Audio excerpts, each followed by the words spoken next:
Boom, bam, bam, bam. What's happening? Welcome back down at Phillies.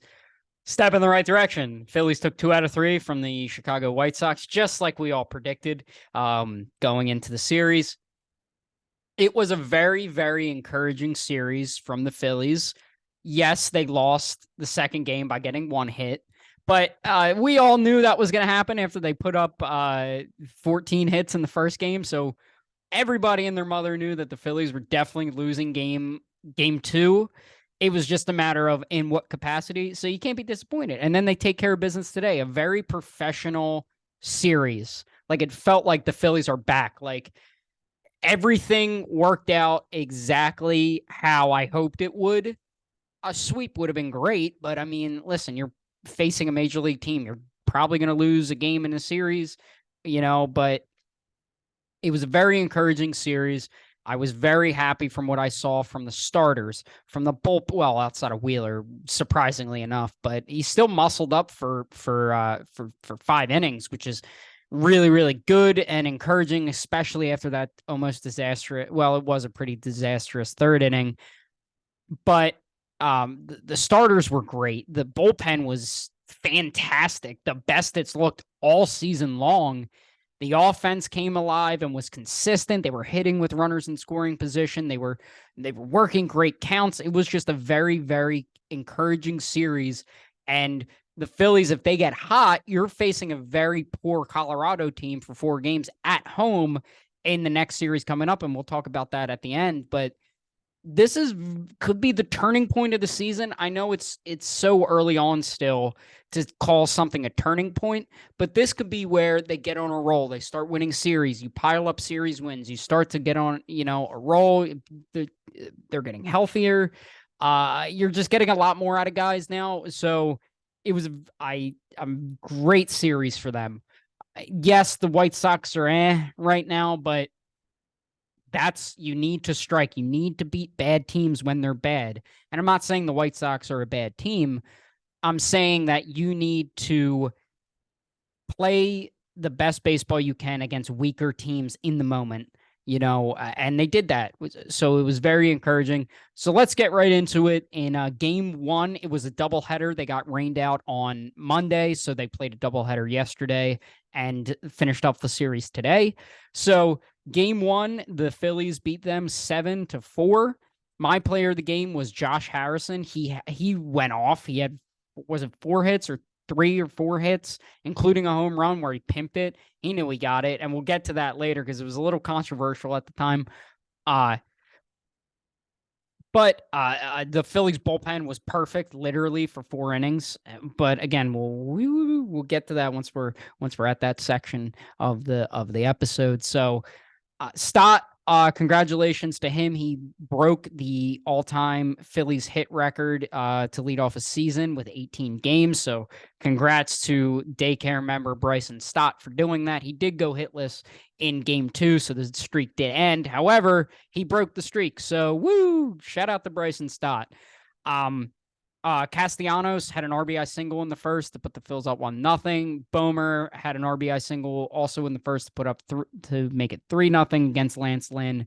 Harrison had that RBI single in the third to make it 5-0. So the Phillies were really rolling at this point. Wheeler was dealing. He looked like his crisp old self again, and it was great. I'm like, oh, it's going to be fantastic. It's going to be a great day of Phillies baseball. And then the wall kind of came down in the third inning, and when stuff kind of got unraveled, and yes, there was a lot of BABIP, there was a lot of bad luck, weak contact that allowed the White Sox to make a run at the Phillies at that point. But it was death by paper cuts again. We saw it with Matt Strom, or excuse me, saw it with Bailey Falter in the red start over the weekend. So we know all too well about getting killed by blue pits. And then, of course, whenever we have blue pits, some guy makes a fantastic play to alleviate that. So, Wheeler gave up 4 runs in the third inning. He had 25 pitches through both the first and second inning, and then in The third inning, he had to throw 36 pitches in order to get out of that. But it was just kind of, like he slugged along, and then he got out of that inning. And then the Phillies like went down in like 5 pitches to Lance Lynn, and then Wheeler has to go back out there. Like, I was very discouraged by the offense at that time because Wheeler needs a breather. He just threw 36 pitches, had to muscle up, faced 9 batters in the inning, gave up 4 runs, looked the worst he's looked in a Phillies uniform. And you go out there and swing at the first pitch and take 2 pitches. And then finally, Castellanos had to take a pitch because Stott and Turner already got out. Or excuse me, it was Turner and Schwarber got out in a few pitches. So I was very discouraged at that time. You know, if I'm Trey Turner, I'm not swinging first pitch. I don't care if it's a lobber right down the middle. I'm not swinging. I'm giving my guy a second to breathe and figure out what went wrong in that inning with our pitching coach. But his velocity was down to 94. He did talk about a little bit of back tightness in between innings of the first and second when the Phillies were scoring all those runs. I'm not sure if I'm too worried about it. Mostly because after that third inning, he looked better. I won't say he looked like Zach Wheeler, but he did look better than he did in that third inning and kind of in a couple of his previous starts. So I don't know how much to read into that. I'm putting a pin in it right now and saying it's fine. Like, it'll be fine, right? Because nothing bad ever happens to the Philadelphia Phillies. Excuse me, I have to take a drink. Yes, it's a pink drink. Get over yourself. So the Phillies had some other opportunities to kind of break it open in the 6th. They left the bases loaded, which was kind of a kick. And then Josh Harrison had that 2-run home run in the 7th. And there's an interesting story that kind of led up to that. So Jake Cave was batting, and I forget who the relief pitcher was for the White Sox, so I apologize. Threw a curveball right at the top of the zone. And in my notes, one of my keynotes is CB Buckner sucks, because he does. He's one of the worst umpires.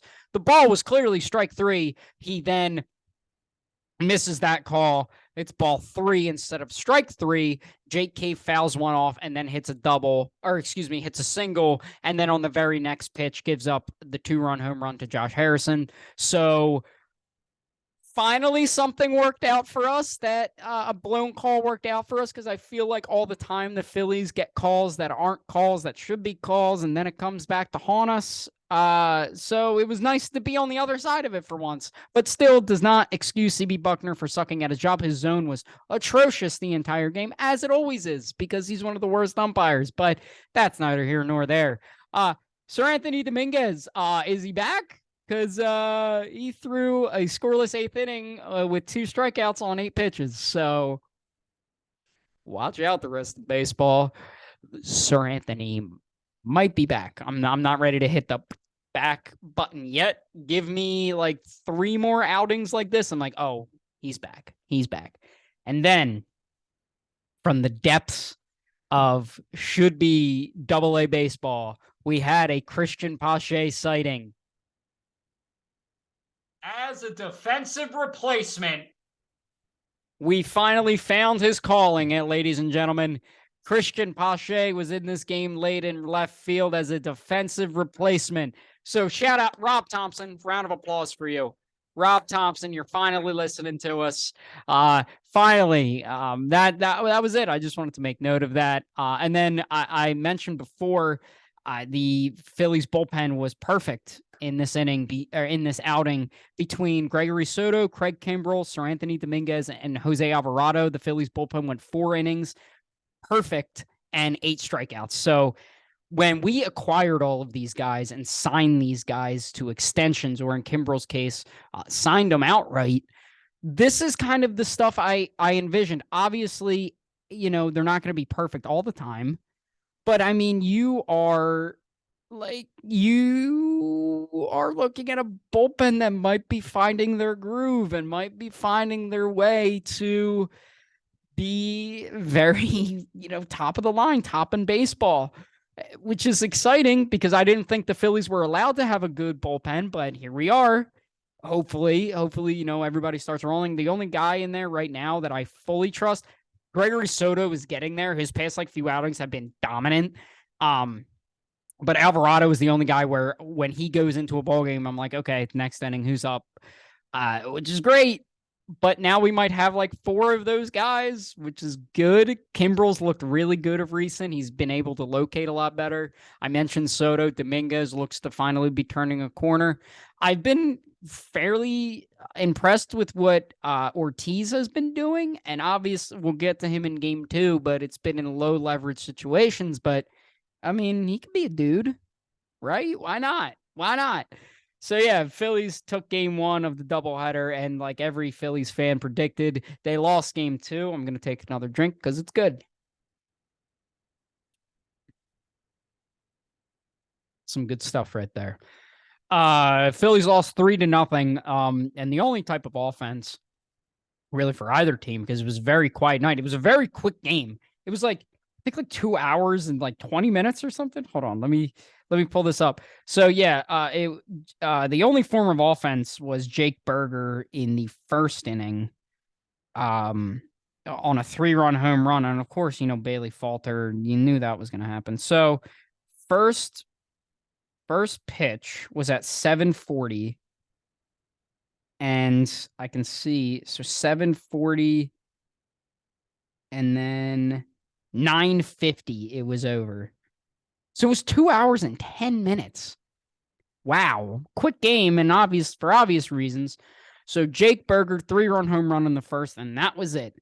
And I got kind of bored through the game because there wasn't a lot of happening on the Phillies side, obviously, because they put up 1 hit, a Brandon Marsh double in the 8th.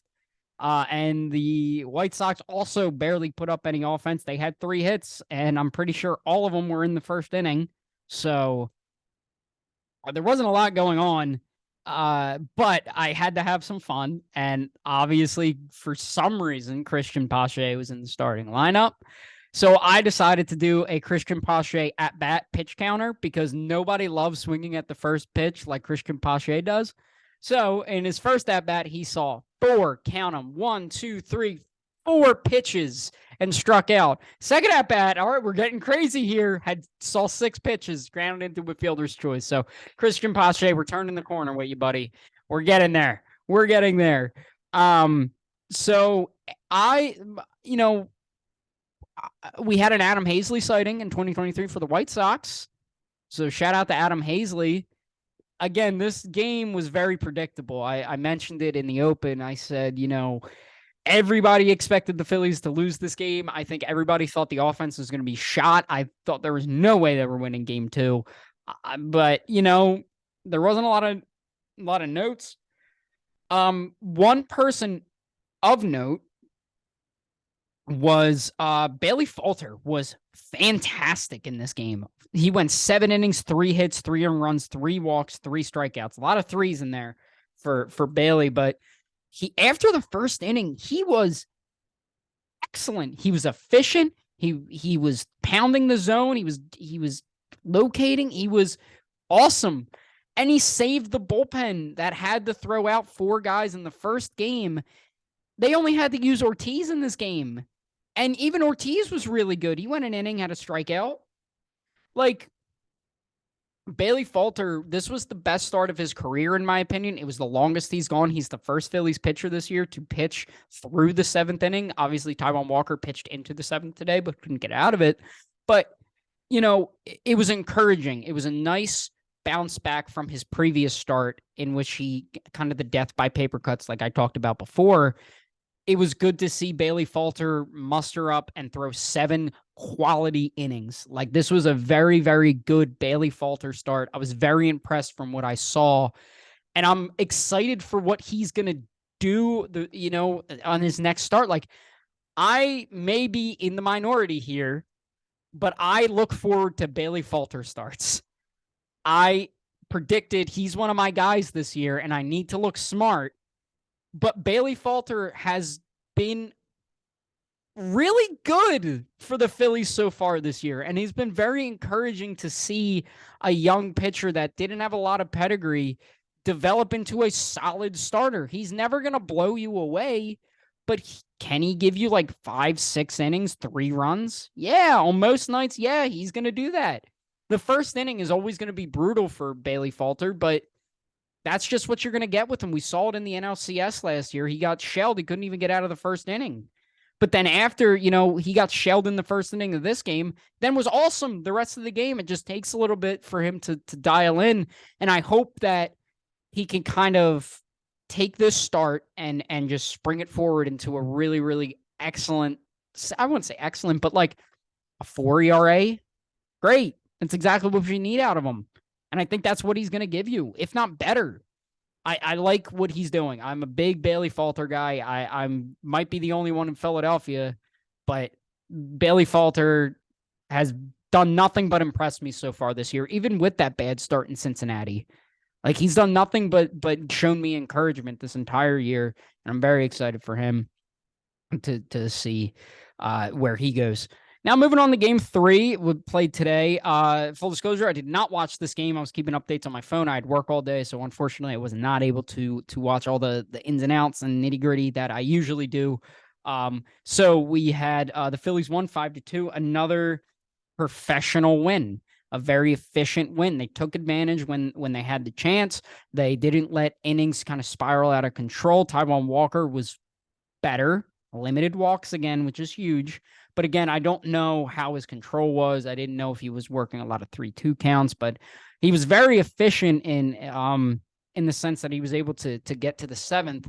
I kind of got to sit up a little bit here. So it was nice to see that. And so Trey Turner finally hit his first home run as a member of the Philadelphia Phillies to give the Phils a 1-0 lead against Mike Clevenger. We all know about Mike Clevenger, and he had some controversial stuff happen in the offseason, but since been cleared of that. But I'm more so referring to the absolute shelling he took in the aforementioned game 1 of the game, is it 4, 5? 4 or 5, game 4 or 5. I think it was 4 of the NLCS. It was Falter and Clevenger. Neither of them could get out of the first inning. So the Phillies took advantage of that. And then Andrew Vaughn in the first inning to answer back hit a 2-run home run. And that was the only mistake that Walker really made all day. Marsh hit a solo home run and again has proven why he needs to be playing every day. And I think Thompson is going to let him play every day because I don't know if you know this, but Brandon Marsh leads the lead in OPS this year. So I'm just saying the guy rakes. Brandon Marsh rakes. We're not going to go into another Brandon Marsh rant because I feel like I say it every time until it happens. And I think it is actually going to happen, which is great. And it's awesome. And I'm all here for it. JT threw out a guy on his knees with an absolute seed to Bryson Stott. So that was awesome to see. Casty had an RBI single to give the Phils the lead. Stott and Turner traded doubles to give the Phillies a 5-2 lead. And like I said, Taijuan Walker was efficient. He did exactly what I wanted him to do, which was build on his last start. And he did that. 6 1/3, 5 hits, 2 earned runs, 2 walks, and 3 strikeouts. Excellent. That's exactly what you want to get out of Taijuan Walker. It was just a great team win. You had Soto, Kimbrel, and Alvarado all throw. Soto threw 2/3 of an inning, had a strikeout. Kimbrel, an inning, a hit, 2 strikeouts, and Alvarado threw an inning. It was just a professional win. They took care of business when they had to. And again, and I have in my key notes here, they look like they're finally finding their groove. They're turning the corner. They're figuring out how to win with this team and what the best efficient is. And it's good. It's great. Especially looking at the bullpen, because the bullpen has kind of been taxed a little bit in the early goings because the starters can't really get the length out like they like. Now that the starters are going 6, 7 innings now, they're starting to build those. We had back-to-back starts in which Falter went 7, Walker went 6 1/3, and those are your 4 and 5 starters. Like, that's crazy. I have a cut on my wrist here. You probably can't see it because it's whited out from the light, but it's like right there. It hurts. Anyway, the Phillies bullpen in this series went 7 2/3, 1 hit, and 12 strikeouts. What? Like, that's the bullpen I thought we were getting this season. And finally, again, it's against not a great White Sox team. Like, the talents, like, I don't want to say they're bad, but they're not great. like they're fine. They're good. They're a good team. They're a good lineup. But they took care of business. They pounded the zone. They challenged these hitters. And that's what was frustrating me in this first kind of couple weeks is it felt like guys weren't attacking. And these guys, when you're throwing 99, 100 miles an hour with movement, pound the zone. And that's what they're finally starting to do. And look at the results. It's awesome. It was a professional win. I'm very happy about this series because it was the most encouraged I've been about the Phillies in a while. It's great to see. Moving on, we have the Colorado Rockies coming to Philly for a 4-game set. So the pitching matchups are as followed. You have Matt Strahm versus Ryan Feltner. I've never heard of him. Aaron Nola versus Noah Davis. We have Kyle Freeland and Jose Urena in those last 2 games. The Phillies have not announced starters for those 2 games. My keynotes here, take care of business. Do exactly what you did against the White Sox, but the Rockies are bad. You have Chris Bryant, the ghost of Charlie Blackmon, future Philly CJ Crone. Their bullpen, garbage. Rotation, garbage. So take care of business. Carry momentum. Take 3 out of 4. Sweep them. Get crazy. Sweep them. You want to have a really, really happy podcast from me on Sunday? Sweep them. Why not? Get wild, get crazy. But yes, carry momentum and just, please, for the love of God, just don't split a series with the Colorado Rockies right now. I'm begging you, just don't do it. Kind of like to keep updates, Trey Turner again. I'm kind of listing every guy in the lineup to kind of, that's what I wanted to mention. Edmundo Sosa has some sort of back injury, but the Phillies think he'll be fine. But I really would feel more comfortable if he was just on the IL and we wouldn't have to.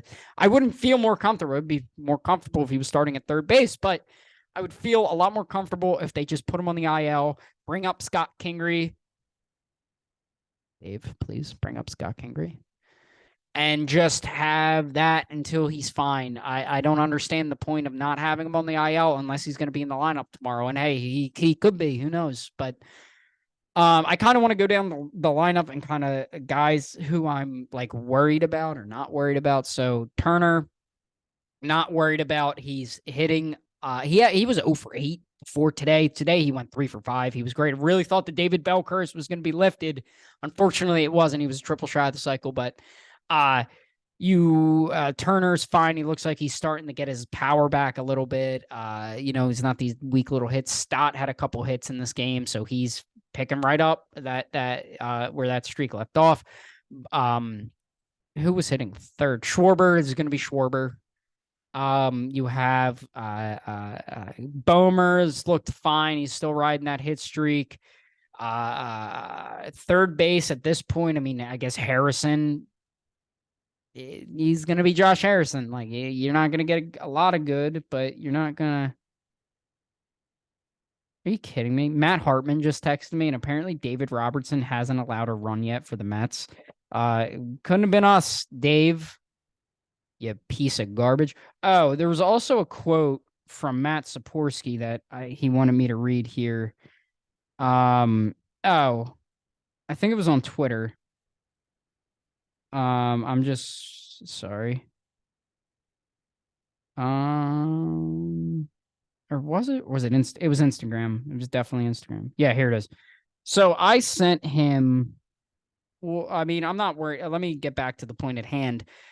Casty's look great. Marsh has looked great. Schwarber's going to be Schwarber. Cave is going to be Cave. Cody Clemens can't be on a major league team. He stinks. I regret putting him in my list of guys, but hey, I was optimistic.